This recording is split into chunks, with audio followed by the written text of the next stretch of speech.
Assalamualaikum warahmatullahi wabarakatuh. Kembali lagi di podcast Bahasa Indonesia di episode ke-6 di season yang ke-14 atau 13 ini. Jadi pada dasarnya saat ini saya mendapatkan waktu luang yang tidak terjadwal, meskipun sebagian besar waktu saya coba gunakan hanya untuk membuat konten yang tidak saya ekspektasikan hasilnya, karena berhubungan dengan apa yang akan kita dapatkan setelah kita sudah tiada nanti. Jadi saya tidak terlalu memikirkannya, dan tentunya saya akan mencoba untuk memprioritaskan bagaimanapun atau kapanpun saya mendapatkan waktu luang. Jadi itulah sebabnya saya sudah kira-kira membuat sebuah rekaman kurang lebih setengah jam, meskipun pada dasarnya itu terbagi menjadi 6 rekaman yang kurang lebih setiap rekamannya sekitar 5 menit. Jadi itulah sebabnya saya mencoba untuk membuatnya hingga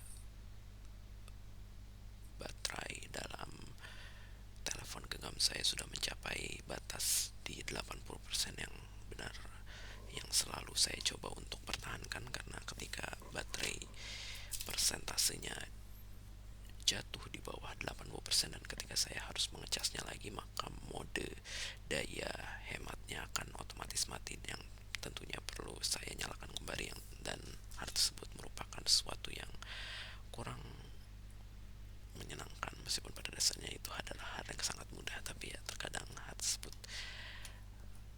harus dihindarkan bagaimanapun agar terlihat lebih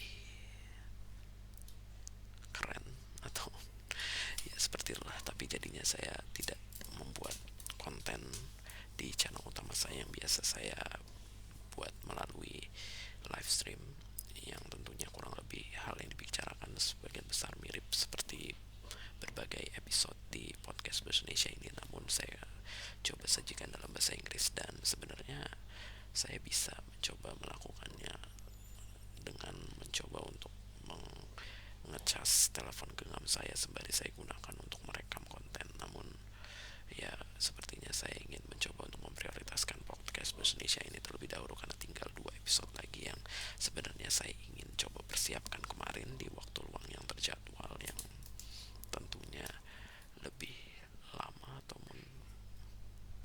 yang sebenarnya masih cukup untuk membuat 2 episode lagi, yaitu sekitar 20 menit. Tapi saya memilih untuk berhenti karena memang setelah membuat 3 episode secara berturut-turut saya merasa cukup lelah, dan tentunya hal tersebut membuat saya menjadi lama berpikir untuk mengekspresikan hal apa yang ingin saya sampaikan. Jadi itulah sebabnya saya sisakan 2 episode, karena memang jika saya tidak mendapatkan waktu luang yang terjadwal sampai di jadwal yang selanjutnya, jadi saya sebenarnya sudah cukup untuk menyiapkan 3 episode saja. Meskipun 2 episode ini tentunya memperpanjang durasi yang bisa saya persiapkan, namun saya tidak tahu apakah saya bisa terus mempertahankan konsistensi dari 2 hari sekali ada satu video yang terjadwal untuk diunggah. Jadi seperti itulah. Dan saat ini sebenarnya saya belum memproses dan menjadwalkannya karena batas waktunya tentunya di hari esok. Dan meskipun saya sudah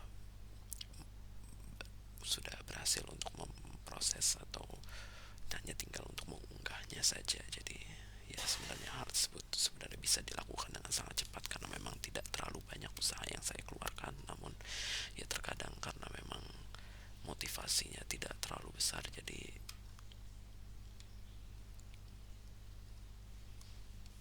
saya mencoba untuk menyiapkannya dengan perlahan.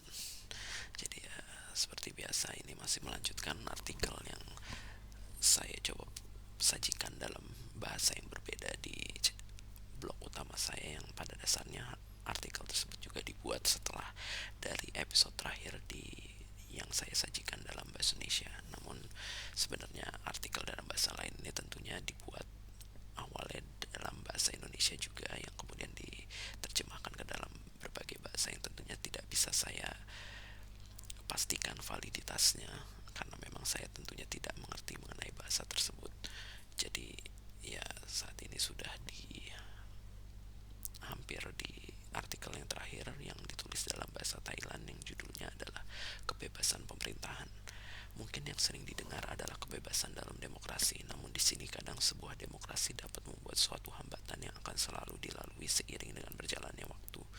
Setiap orang ya juga seringkali berusaha untuk mengatur orang lain dalam kelompoknya ketika mereka merasa memiliki posisi yang lebih tinggi atau dapat memberikan dampak yang lebih baik terhadap orang lain. Ketika hal ini tidak terkait dengan suatu materi, mungkin sebagian besar orang akan tidak memperdulikan apa yang dilakukan orang lain terhadapnya, meskipun pada dasarnya jika berusaha ingin dikaitkan, semuanya tentu dapat berkaitan dengan suatu keuntungan tersendiri. Seperti yang telah kita ketahui sebelumnya, setiap hal yang kita lakukan pasti akan memiliki dampak yang dapat dirasakan di masa yang akan datang. Walaupun seperti itu, tidak semua yang kita lakukan memberikan dampak baik jika memang pada dasarnya kita tidak dapat menghilangkan sesuatu yang buruk dalam diri kita. Setiap orang tentu memiliki takdirnya masing-masing, dan terkadang mereka berpikir bahwa suatu posisi yang tinggi memang tidak akan pernah mereka miliki karena merasa hal tersebut sesuatu yang tidak mungkin. Hal tersebut memang benar jika kita melihat apa yang dimiliki pada saat ini, karena sebenarnya masih banyak hal buruk yang dapat kita perbaiki dalam hidup kita sehingga dapat meraih posisi tersebut. Mungkin inilah yang disebut sebagai kebebasan dalam otoriter, di mana kita selalu merasa puas terhadap apa yang kita miliki.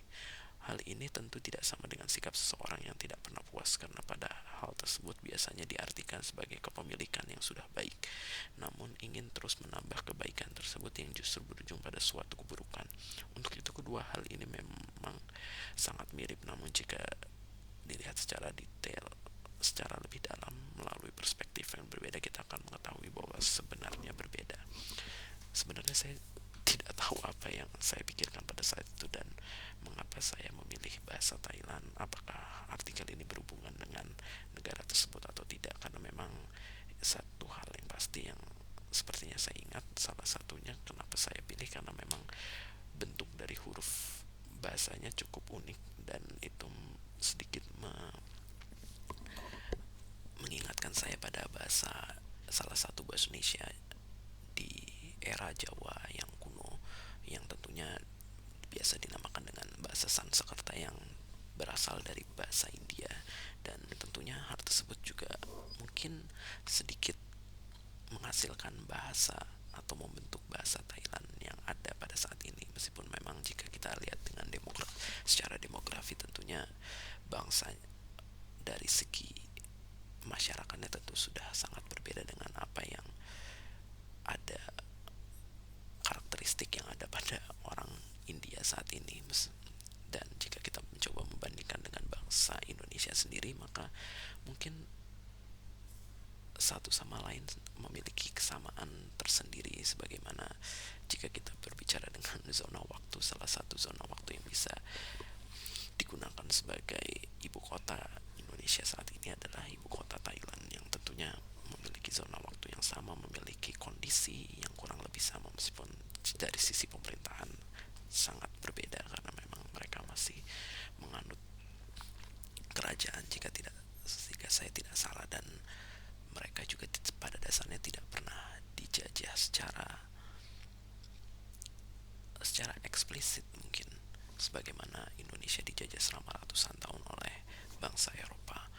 Dan ya itulah sebabnya mereka juga merupakan salah satu penghasil pertanian yang lebih besar dari Indonesia, khususnya dalam hal beras, karena mungkin memang mereka sudah melakukannya beratus-ratus tahun. Dan meskipun mereka pada dasarnya memiliki wilayah yang mungkin kurang tidak lebih besar daripada Indonesia, meskipun Indonesia pada dasarnya merupakan negara kepulauan, yang tentunya menjadikan Indonesia lebih sulit untuk berkembang, karena memang semuanya perlu digapai oleh transportasi yang lebih lama dibandingkan transportasi darat yang pastinya sangat simpel. Dan selain itu, saya juga tidak tahu keterkaitan mengenai judul dengan kontennya, karena memang saya tidak terlalu melihat bahwa ada pembahasan mengenai pemerintahan dan kebebasan tersebut, karena memang seperti biasa sebagian besar yang saya ceritakan pada dasarnya kurang lebih sama, hanya mencoba